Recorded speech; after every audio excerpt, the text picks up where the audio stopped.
একে একে তৃণমূল ছাড়ছেন মমতার বিশ্বস্ত নেতারা। অন্যদিকে তৃণমূলের সিনিয়র নেতাদের বাসায় বৈঠক করছেন শুভেন্দু অধিকারী। অনেকেই শুভেন্দুর এই সফরকে খারাপভাবে নিলেও রাজনৈতিক বিশ্লেষকরা মনে করছেন বিজেপির কেন্দ্রীয় নেতাদের পরামর্শেই শুভেন্দু অধিকারী তৃণমূল নেতাদের বাসায় যাতায়াত করছেন।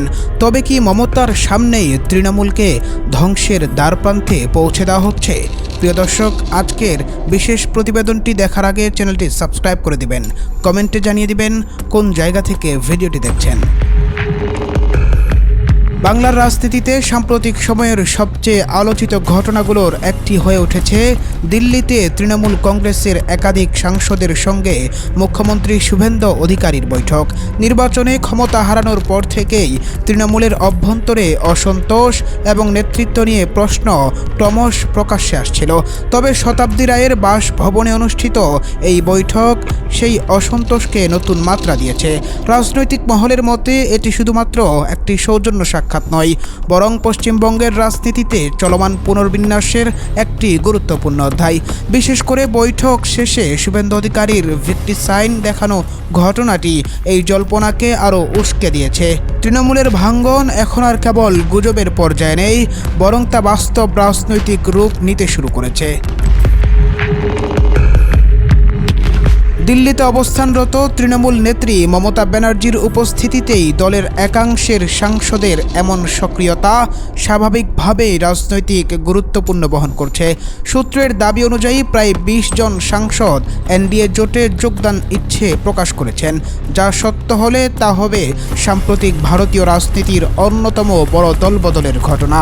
লোকসভায় তৃণমূলের শক্তি কমে গেলে জাতীয় রাজনীতিতে বিরোধী শিবিরের ভারসাম্য বদলে যেতে পারে। একসময় কেন্দ্রীয় রাজনীতিতে গুরুত্বপূর্ণ বিরোধী শক্তি হিসেবে নিজেদের প্রতিষ্ঠিত করার যে স্বপ্ন তৃণমূল দেখেছিল, এই পরিস্থিতি সেই লক্ষ্যকে বড় ধরনের ধাক্কা দিতে পারে বলে মনে করছেন বিশ্লেষকরা।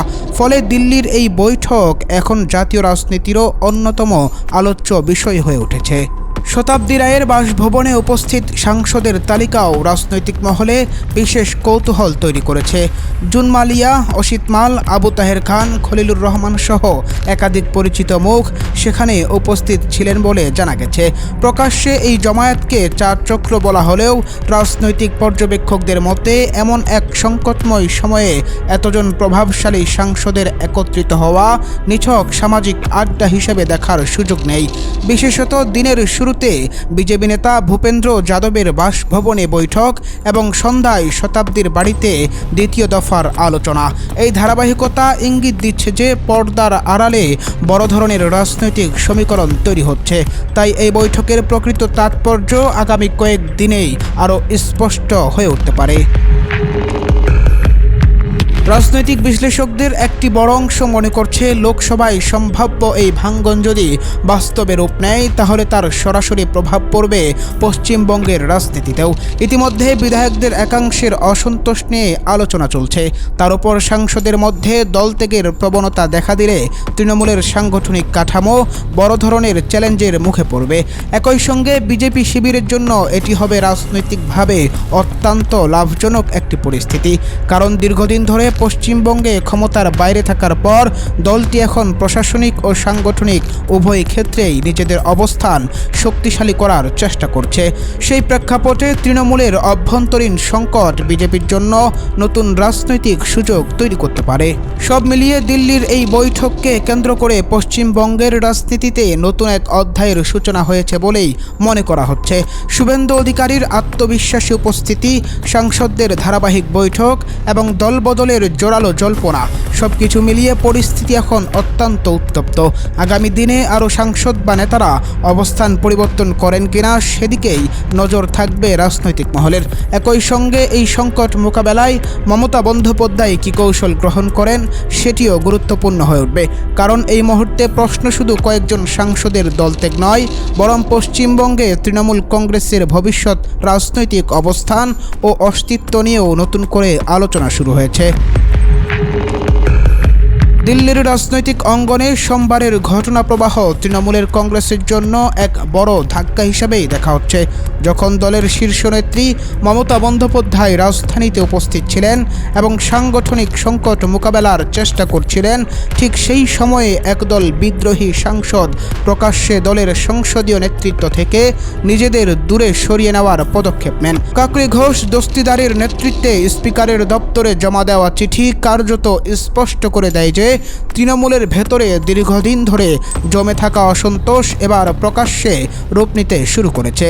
এই পদক্ষেপ শুধু দলের অভ্যন্তরীণ ঐক্যকেই প্রশ্নের মুখে ফেলেনি, বরং জাতীয় রাজনীতিতেও নতুন সমীকরণের ইঙ্গিত দিয়েছে। বিদ্রোহী সাংসদদের সংখ্যাই এই ঘটনাকে আরও তাৎপর্যপূর্ণ তুলেছে। দলত্যাগ বিরোধী আইনের আওতায় তাদের বিরুদ্ধে ব্যবস্থা নেওয়া কঠিন হয়ে পড়েছে, কারণ বিদ্রোহী শিবিরের লোকসভার তৃণমূল সাংসদদের 2/3 বেশি সমর্থন রয়েছে বলে দাবি করা হচ্ছে। ফলে সংসদীয় দলের ওপর মমতা বন্দ্যোপাধ্যায়ের নিয়ন্ত্রণ যে বড় ধরনের চ্যালেঞ্জের মুখে পড়েছে তা খুবই স্পষ্ট।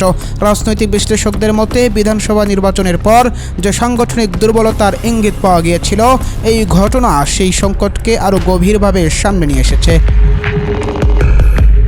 সবচেয়ে বেশি আলোচনার জন্ম দিয়েছে বিদ্রোহী সাংসদদের সঙ্গে শুভেন্দু অধিকারীর একাধিক বৈঠক। সকালে বৈঠকের পর বিকেলে আবার শতাব্দী রায়ের দিল্লির বাসভবনে তাদের অনানুষ্ঠানিক সমাবেশে শুভেন্দুর উপস্থিতি রাজনৈতিক মহলে নানান জল্পনা সৃষ্টি করেছে। শতাব্দীর বাড়িতে চা চক্রের আয়োজন এবং সেখানে বিদ্রোহী নেতাদের একসঙ্গে উপস্থিতি অনেকের কাছেই ভবিষ্যতের রাজনৈতিক রূপরেখার ইঙ্গিত হিসাবেই দেখা হচ্ছে। বিশেষ করে পশ্চিমবঙ্গে ক্ষমতার পালাবদলের পর শুভেন্দুর রাজনৈতিক প্রভাব যে জাতীয় স্তরেও ক্রমশ বাড়ছে, এই ঘটনাকে তার একটি প্রতীকী উদাহরণ বলেই মনে করছেন পর্যবেক্ষকরা। অন্যদিকে বিদ্রোহী সাংসদরা স্পষ্ট করেই জানিয়েছেন যে তারা সরাসরি বিজেপিতে যোগ দিতে চান না, বরং এনডিএ জোটের অংশ হিসেবে একটি পৃথক রাজনৈতিক ব্লক গঠন করতে আগ্রহী। এই অবস্থান তাদের রাজনৈতিক স্বাতন্ত্র্য বজায় রাখার কৌশল হতে পারে, তবে এর ফল তৃণমূলের সংসদীয় শক্তি উল্লেখযোগ্যভাবে দুর্বল হওয়ার আশঙ্কা তৈরি হয়েছে। দিল্লিতে শতাব্দী রায়ের বাসভবন অনুষ্ঠিত বৈঠক এবং সেখানে শুভেন্দু অধিকারীর উপস্থিতি এখন জাতীয় রাজনীতির অন্যতম আলোচিত বিষয় হয়ে উঠেছে। অনেকের মতে এই ঘটনাই প্রমাণ করছে যে তৃণমূলের সংকট এখন আর শুধুমাত্র পশ্চিমবঙ্গের গণ্ডিতে সীমাবদ্ধ নেই, তা দেশের রাজনৈতিক সমীকরণেও গুরুত্বপূর্ণ প্রভাব ফেলতে শুরু করেছে।